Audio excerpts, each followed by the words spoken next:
Hello everyone, welcome back to another video on the Preterist Force channel. So, I figured I'd continue talking about Michael Tait. He was recently exposed for touching minors, for being inappropriate with minors, for abusing his fans for decades.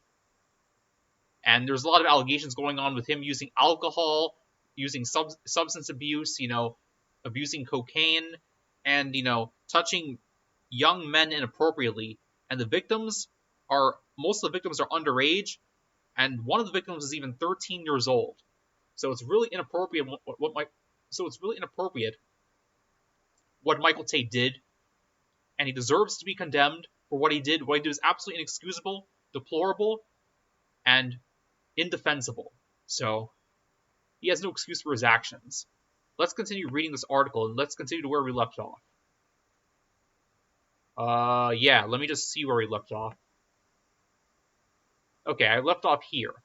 After that, Davis called his mother and asked her to come pick him up. After that, Davis called his mother and asked her to quickly come pick him up. Davis snuck out quietly without alerting Tait. On the drive home, Davis says he told her everything he had allegedly experienced with Tait. He and Tait never spoke again. Davis's mother and a friend he had confided in at the time confirmed the details reported in the story. Davis has had run-in with the law. When he was a teenager, he stole his mother's debit card to rent a limo for prom. He got probation, but was then found guilty of violating his probation in connection to drug use, which occurred at the time when he was friends with Tait. He served about 5 months in prison. He is now married, has a 12-year-old son, and owns his own construction company in Nashville. Both Davis and Gabriel expressed regret today for not speaking up sooner, believing they could have prevented other people from suffering the same experience. Both Davis and Gabriel expressed regret today for not speaking up sooner, believing they could have prevented other people from suffering the same experience. At the same time, they each thought their experiences were isolated incidents. Another young man who got to know Tait, Abraham, not his real name, claims Tait rubbed his thigh and caressed his ear minutes after meeting for lunch in 2006. Abraham was a 22-year-old musician in an up-and-coming band. He said, "At Liberty University, we weren't allowed to let our hair touch our ears, and then he brushed my hair back with his hand, which is weird," Abraham recalls. Zach, not his real name, was a 29-year-old aspiring DJ with little experience when he claims Tait invited him to his house after they met in the Nashville Dance Club in the summer of 2008. He was doing a solo tour and said, what we need is a DJ who can come out on the road with us, Zach alleges. And I asked, that would be so cool. What do I need to do? And he said, you need to hang out, come around my house a lot. But when Zach arrived at his house and was brought to Tait's studio, he noticed the only furniture in the room was a bed, and Tait kept encouraging Zach to sit close to him. I was a virgin until I was 37, Zach recalls, and I always thought to myself, Michael Tait's been single his whole life, and if he can hold out, so can I. Feeling comfortable, Zach made up an excuse to leave early. Afterward, he sent Tait several messages to follow up on the DJ opportunity, but Tait never replied. Adam, not his real name, was another young and ambitious musician in a Christian rock band that was slowly gaining steam in 2004 when he met Tait in Nashville. The 22-year-old was ecstatic when Tait texted him a few days later, inviting him for some bar hopping. Tait was like the Christian Elvis, the GOAT, Adam recalls.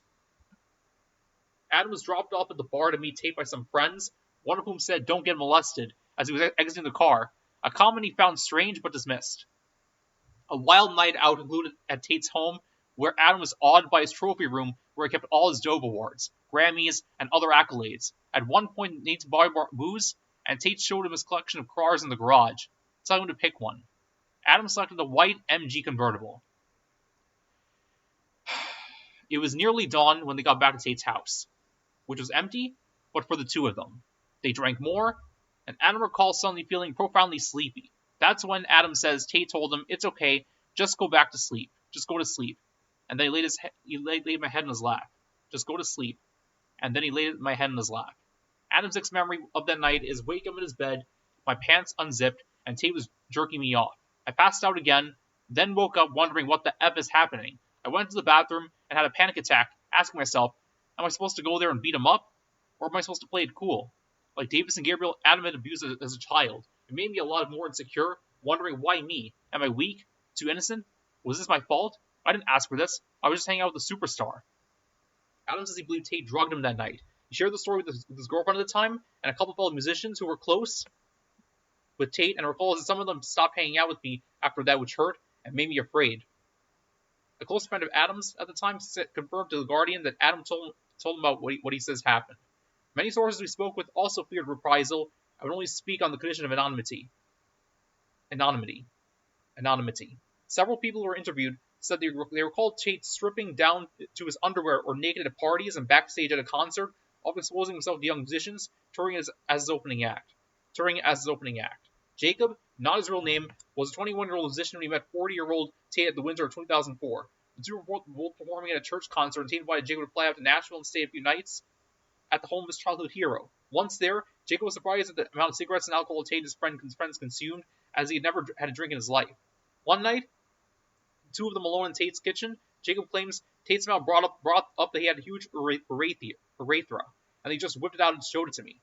Jacob had been sleeping on the floor of Tait's house, as he didn't have a spare bed, and when Tait offered to share his king-size bed with him, Jacob didn't think of anything of it, as this wasn't uncommon among touring musicians. He wasn't sure what to think of the massages Tait kept giving him in the hot tub earlier that night, and then in his bed.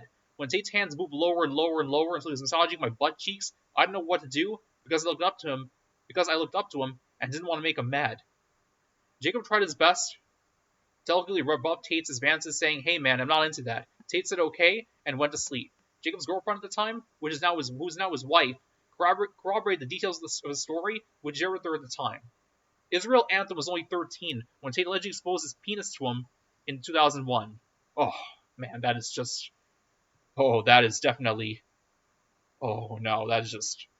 awful. Anthem descended from the Rambo family, who are legends in the field of gospel music. His grandmother, Dottie Rambo, whose songs have been recorded by Elvis, Johnny Cash, and many other musicians, were being honored with the Lifetime Achievement Award, and the members of DC Talk were in attendance. Anthem and his family took pictures with the band, and a few weeks later they were eating at a Nashville restaurant when Michael walked in and came by our table to say hi. Anthem was a huge lifelong DC Talk fan, he recalls. Some kids sleep with teddy bears. I slept with DC Talk cassettes. He says he was stoked when the two happened to be in the restaurant bathroom at the same time later that night, sharing side-by-side urinals. He was still at the urinal when I was washing my hands, and as we were talking about a CD that had just come out, I noticed his penis was out, and he was facing me, turned away from the urinal. I thought he was putting his penis away, but then he was rubbing his penis and making eye contact while I was talking. Anthem calls this lasting anywhere from 30 to 60 seconds, with Tait visibly aroused and fondling himself. Back at the table, a family member recalls Anthem looked white as a ghost, absolutely terrified. Anthem later described the alleged bathroom incident to that family member, who corroborated the story to The Guardian. I felt he was fair game. Tait's career was on a stable trajectory until January of this year. Last Christmas, he made his debut at the Grand Ole Opry, and the previous Christmas he had played Carnegie Hall with Amy Grant and others. That all came to a halt on 15 January. The host of the Yes Jesus podcast, Azaria Southworth, claimed Tait was gay in a viral TikTok video that received more than 250,000 views before it was removed for violation of TikTok guidelines. I felt he was fair game, Southworth says. Some people disagree with the ethics of outing someone against their will, but this deserved to be said out loud. Keeping quiet would allow a false narrative to continue, fueling a movement that is hurting myself as a gay man and my trans brothers and sisters. Southworth, who grew up in a strict evangelical household and was traumatized by 5 years of conversion therapy, was the host of a Christian reality TV show of 2004 to 2005 that featured Tait. During that time, he claims to have seen Tait gambling, smoking, and cursing, behavior that would have scandalized Christian audiences. Within days of Southworth publishing his video, Tait announced in a social media post that it is time to step down from Newsboys, offering fans little explanation as to why. The remaining members of the Newsboys released a statement after the Boys report was published addressing the allegations. This that was only last January when Michael confessed to us and our management that he had been living a double life, the band wrote, adding, "But we never imagined that it could have been this bad. Our hearts with the victims who have bravely shared their stories."